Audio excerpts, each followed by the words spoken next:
Hello friends, આજે ફરીથી આપણે એક નવો પોઈન્ટ જોશું.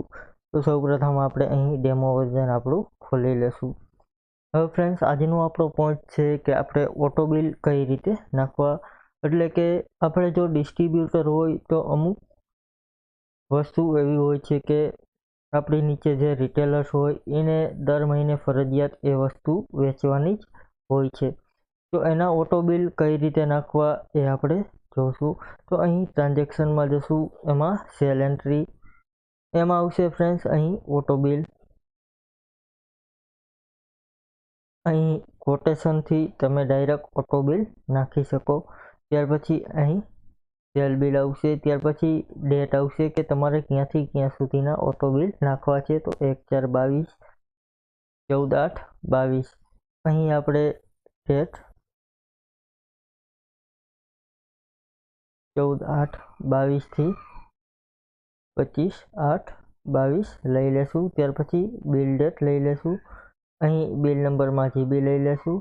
ત્યાર પછી ઇનવોઇસ GST, અહીં ટેક્સ ઇનવોઇસ લઈ લેશું ફ્રેન્ડ્સ. ત્યાર પછી અહીં ડેબિટ લઈ લેશું.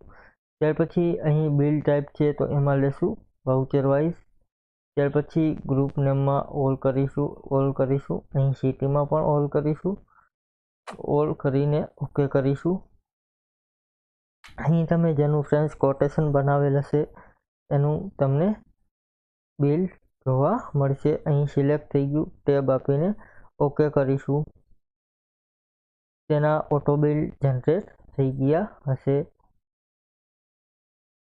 અહીં જોશો તો સાબર સેલ્સનું ઓટો બિલ જનરેટ થઈ ગયું છે. જેમ તારીખ બદલશે એ પ્રમાણે નવું બિલ જનરેટ થતું જશે. આ રીતે તમે ઓટો બિલ એડ કરી શકો. Thank you friends. કાલે ફરીથી આપણે એક બીજો નવો પોઈન્ટ જોશું. Thank you.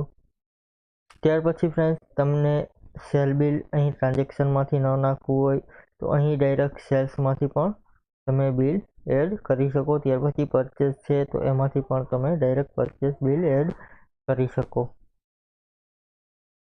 અહીં સેલ બિલ ડાયરેક્ટ તમે એડ કરી શકો. Thank you. કાલે ફરીથી આપણે એક બીજો નવો પોઈન્ટ જોશું.